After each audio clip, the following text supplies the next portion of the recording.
નમસ્કાર વિદ્યાર્થી મિત્રો. હવે ઘણા બધા તમારા મિત્રોના મને મેસેજ આવે છે, ફોન આવે છે, બરાબર, કે સર મેરિટ કેટલી અટકશે કોન્સ્ટેબલ. તો એક મિત્રો, આપણે સચોટ પ્રેડિક્શન એટલું બધું કરી શકતા નથી, પણ મારું એવું અનુમાન છે કે 125 આજુબાજુ અટકી શકે, અને 130 પ્લસ જે લોકોના માર્ક્સ છે એ કંઈક ને કંઈક જોબ માટે સેફ છે. પરંતુ હવે મેરિટ ક્યાં અટકશે, શું અટકશે એ છોડી દો, આપણું કર્મ હતું એ આપણે કરી લીધું છે. હવે આપણું ફોકસ રીસ્ટાર્ટ ઉપર હોવું જોઈએ, બરાબર. હવે એક અઠવાડિયું થઈ ગયું છે એક્ઝામ પૂરી થઈ, અને ઘણા બધા મિત્રો ગ્રેજ્યુએટ નહોતા, આ વર્ષે ગ્રેજ્યુએટ થઈ ગયા છે. અને તાજેતરમાં તે મહેકમમાં 1100 પીએસઆઈ અને 10 થી 12,000 કોન્સ્ટેબલની ભરતી આવવાની સંભાવના છે. હવે આ વર્ષે આવે અથવા આવતા વર્ષે આવે, પણ આપણા માટે ઇમ્પોર્ટન્ટ શું છે કે અત્યારથી હવે તૈયારી શરૂ કરી દેવી છે. જ્યારે ભરતી બહાર પડે ત્યારે જો આપણે રિવિઝનમાં હશું ને, તો આપણે એ ભરતી વ્યવસ્થિત રીતે ક્રેક કરી શકશું. એટલે એટલા માટે અત્યારે તમે મેથ્સ રીડિંગ સારું કરવાનું શરૂ કરી દો. એના માટે આપણે પહેલેથી અગાઉથી કીધેલું છે કે મેથ્સ રીડિંગ સારું કરવું હોય તો બેઝિકથી કરવું હોય તો નીરજ ભરવાડ સરની વિડીયો છે, બુક છે, એનો કોર્સ છે. એના પછી વેબ સંકુલની જે ગ્રીન પુઠાવાળી બુક છે એમાંથી પ્રેક્ટિસ કરી શકો. યુવા ઉપનિષદની ક્લાસ 1-2ની જે બુક છે, બરાબર, ગ્રે કલરની છે, મેથ્સ માટે છે, યલો કલરની છે, રીડિંગ માટે, એમાંથી પણ સારું કરી શકાય. બકુલ સરનો કોર્સ છે, એમાંથી સારું કરી શકાય.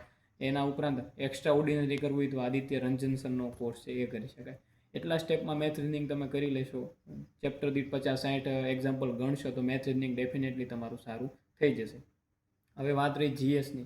જીએસ કરવા માટે ક્લાસ 3ની જો તૈયારી કરતા હોય તો યુવા ઉપનિષદની જે સબ્જેક્ટ વાઇઝ અલગ અલગ એનસીઆરટી છે એ કરવાની છે આપણે, બરાબર. જે ભેગી 3-3 સબ્જેક્ટની છે એ નહીં, પરંતુ સબ્જેક્ટ વાઇઝ જે અલગ અલગ એનસીઆરટી છે, આધુનિક ભારતનો ઇતિહાસ, પ્રાચીન મધ્યકાલીનનો ઇતિહાસ, એ બુક તમારે કરવાની છે, બરાબર. અને ક્લાસ 3ની બીટગાર્ડની એક્ઝામ હોય, વનપાલની હોય, પીએસઆઈ હોય, કોન્સ્ટેબલ હોય કે સીસી હોય, બરાબર, અથવા પંચાયત હોય, આ દરેકમાં આ બધા સબ્જેક્ટ કોમન છે અને બધા બુક લિસ્ટમાં એનસીઆરટી વાંચવી જ પડે એવી છે. એક્સ્ટ્રા ઓર્ડિનરી કરવું હોય તો જીપીએસસી ક્લાસ 1-2ની બુક વાંચવાની છે. આ તમારે ઇમ્પોર્ટન્ટ છે વાંચવાનું. હવે શું વાંચવું, ક્યારે વાંચવું, એ તમને બધાને અગાઉ જણાવેલું છે કે 8 થી 10 કલાકનું તમારું રીડિંગ હોવું જોઈએ. અને કરંટ કરવાનો વિડીયો પણ મેં યુટ્યુબમાં મૂકેલો છે. કરંટ આપણે ડેઈલી 10 થી 15 પેજ કરવાના, તો કરંટ તો રેગ્યુલર શરૂ જ રાખવાનું છે, બરાબર. બીટગાર્ડ અને ફોરેસ્ટ માટે પર્યાવરણની છે, વેબ સંકુલની બુક સારી છે, યુવા ઉપનિષદની સારી છે, એનસીઆરટીની બુક તો એ પણ સારી છે. અને વનલાઇનર અથવા પીવાયક્યુની બુક પણ સારી છે, એ પણ કરી લેવાય, કારણ કે એમાં 100-120 માર્ક્સનું તમારે ખાલી ને ખાલી પર્યાવરણ હશે. તો આવી રીતે આ તૈયારી આપણે શરૂ કરી શકાય. ત્યાર ઉપરાંત ઘણા મિત્રોનો મેસેજ છે કે સર સીસીની તૈયારી કઈ રીતે કરવી. તો સીસીમાં અત્યારે તો મારું એવું માનવું છે કે ખાસ ફોકસ તમારે પ્રિલિમ ઉપર રાખવાનું છે. જો પ્રિલિમ પાસ નહીં થવાય તો સીસીમાં આગળ જઈ શકાશે નહીં.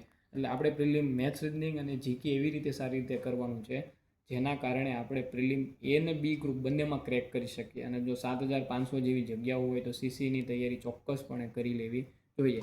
એક્ઝામની વાત છે, જુલાઈમાં આવવાની વાત હતી, પણ ભરતી બોર્ડમાંથી હજી એવી કંઈ પાક્કા ન્યૂઝ છે નહીં. પણ એક એવી વાત જરૂર છે કે 10 થી 15 દિવસનો ટાઈમ આપવાના છે. તો મારું એવું માનવું છે કે એક્ઝામ જ્યારે લેવાય પણ આપણી તૈયારી સારી થઈ ગયેલી હોવી જોઈએ. મેન્સની તૈયારી કરવી હોય તો ફોર્મેટથી શરૂઆત થશે, બરાબર. બાકી પ્રિલિમની તૈયારીમાં જીકેની બુક ઇમ્પોર્ટન્ટ છે, બરાબર. દરેક વખતે મેં મારા બધા મેસેજમાં, યુટ્યુબ ચેનલમાં, ટેલિગ્રામમાં જીકેની બુક ઉપર ભાર આપ્યો હતો કોન્સ્ટેબલની પરીક્ષા પહેલાં, કે 50+ માર્ક્સનું જીકેની બુકમાંથી પૂછાશે યુવા ઉપનિષદની. તો તમે જોઈ શકો છો કે 70 માર્ક્સનું યુવા ઉપનિષદની જીકેની બુકમાંથી છે, બરાબર. 50-60 માર્કનું મેથ રીડિંગ સહેલું હતું, 20 માર્કના ફકરાના. દરેક મિત્રો કહેતા સાહેબ ફકરા માટે વ્યાકરણ વિહાર કરવી, આ કરું. મેં ત્યારે કીધું હતું ભાઈ આ વખતે જોડીના ક્વેશ્ચન નથી આવવાના, 20 માર્ક્સ બેઠા ફકરામાંથી આવે એવા ક્વેશ્ચન પૂછાણા છે. તો કંઈક ને કંઈક હવે તમારે માહોલ સમજવાનો છે. અને સીસીએમાં ગુજરાતી અને ઇંગ્લિશ માટે, ગુજરાતી માટે વ્યાકરણ વિહાર કરી શકો, ઇંગ્લિશ માટે અક્ષર પ્રકાશનની બુક કરી શકો. એ બે જોરદાર બુક છે. બાકી બીજું કંઈ ટેન્શન લીધા વગર અત્યારે જ્યારે ભરતી નથી હાલમાં કોઈ, તો આ સમયે જ સાચી અને સારી અને સચોટ તૈયારી થઈ શકે. તો વ્યવસ્થિત વાંચવાનું શરૂ કરી દેવું જોઈએ. બાકી જો ભરતી આવશે ને પછી તમે વાંચવા બેસશો તો એનો કોઈ મતલબ છે નહીં. અત્યારથી જ તે આપણી તૈયારી હવે રીસ્ટાર્ટ કરી દેવાની જરૂર છે. તો દરેક મિત્રોને ઓલ ધ બેસ્ટ, બરાબર. આવી રીતે તૈયારી કરતા રહો.